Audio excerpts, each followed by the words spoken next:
Hello, I'm Coach Chris Cutcliffe, and you are watching Max South Sports.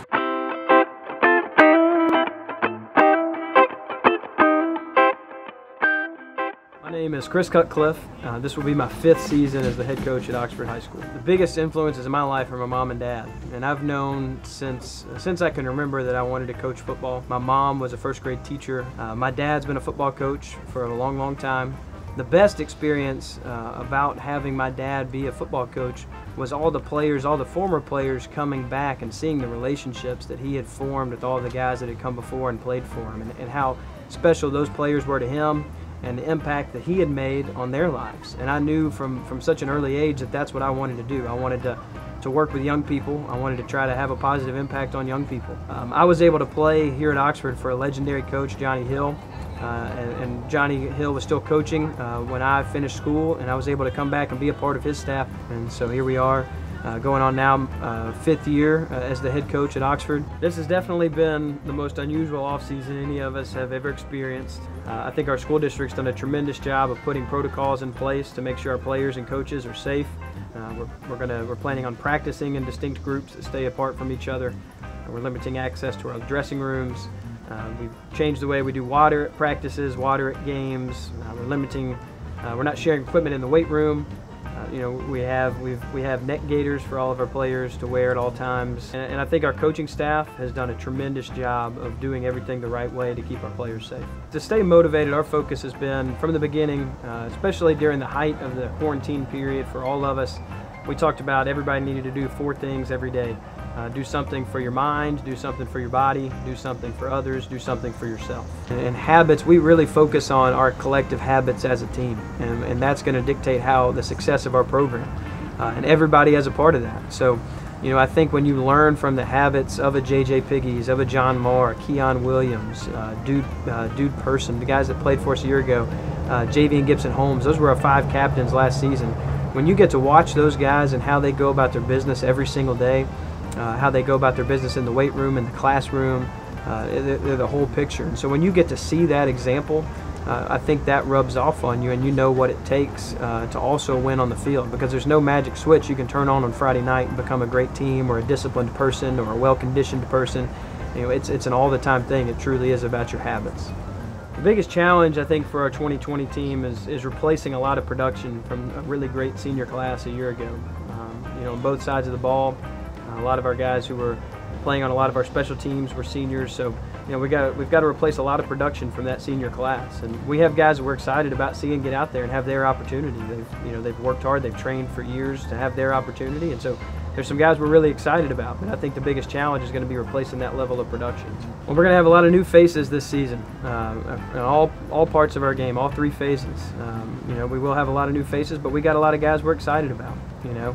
So I'm excited to see them get to play, and then we've all been waiting for sports to return, and for months now. So I'm just really excited to get to see them go out and compete and see what some of these young guys with their first opportunity are going to be able to do.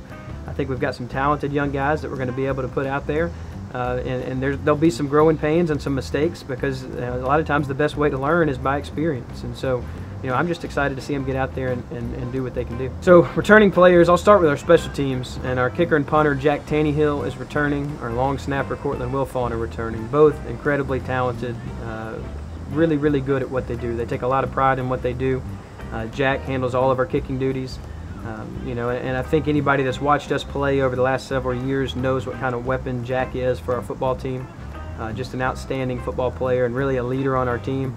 Cortland Wilfon is returning at our long snapper position. He'll also be playing tight end for us. And in my opinion, Cortland Wilfon's the best long snapper in the state of Mississippi. He does a fantastic job with that. Defensively, we only have 1 returning starter on defense, Tristan Shorter. Tristan will be a 3-year starter for us. And Tristan is one of those guys that has a knack for making big plays and big moments. Whether it's forcing a turnover, whether it's a big 3rd or 4th down tackle, whatever it is, Tristan seems to be in the right place at the right time to make those big plays. Offensively, we have 4 returning starters. We have 3 offensive linemen back, Jamal Piggies, Stratton Smith, and Bryce Mullen. We've got some other offensive linemen that have played a lot of football for us, but those would be the 3 returning starters. Those 3 guys do a tremendous job of knowing how to lead that unit. I think an offensive line, And any good football team I've ever been around, the offensive line is such a close-knit unit, one of the best units on the football team. And those guys do a great job with that. We also have a receiver, D.K. Johnson, who's a returning starter. And D.K.'s had a couple of big years for us, had a lot of catches for us a year ago as a junior, and we expect some big things from him offensively, making plays for us at receiver. And then, like I said, we've got a lot of guys that as of right now are kind of unknowns because they've had some older players playing ahead of them, but some guys that we're excited to see what they can do when they get their opportunity. So our biggest rivalry game is the Crosstown Classic, and it's a game that's been played for a long time between Oxford and Lafayette County. We were able to win a year ago. It's always a great game, a lot of fun in our community. Two schools that are very, very close to each other. Players know each other. People go to church together, work together. So many things, so many relationships that kind of cross the lines of that rivalry. So it's a lot of fun. Definitely a fun thing to be a part of. So what I would like to say that our team is known for is we have 5 core values, and I think they're on display when we play on Friday nights. And that would be energy, competition, family, toughness, and habits. And we talk about those things all the time with our players. We talk about what each of those means, what each of those looks like on the practice field, what each of those looks like in the weight room, what each of those looks like on a Friday night. And we also talked to him about how each of those 5 things helps us win football games as a team. And so I think that when we play, you see those things on display, and I think our players believe in it. And so I think that's what we're known for. I think that anytime you get comfortable with where you are and you're not looking to improve, you're in a bad spot. There's a saying that you're either getting better or you're getting worse. So just like any other year, when the season ended, we looked back over everything we did, offensively, defensively, in the kicking game, practice habits, our off-season training, our summer training. We kind of take inventory on the whole thing every year, and we look for areas to improve. And so there's certainly things, even in a championship season that you look back on and you know that you can improve on and you want to improve on. And so we'll make some small changes to our weekly practice routine, where we've made a few adjustments in our off-season program, a ton of adjustments in our summer program, mostly due to the pandemic. But certainly we've looked at tweaks on both sides of the ball, schematically, and your players change year to year. So you're always trying to find ways to maximize the talent of the players you have. We're not allowed to recruit in high school football, so you coach the players that you have. And so, that's certainly a big part every year, is looking at who you have returning and what can we do to maximize their ability. Well, I think one of the things we talk about, your goal with any team is to reach that team's fullest potential.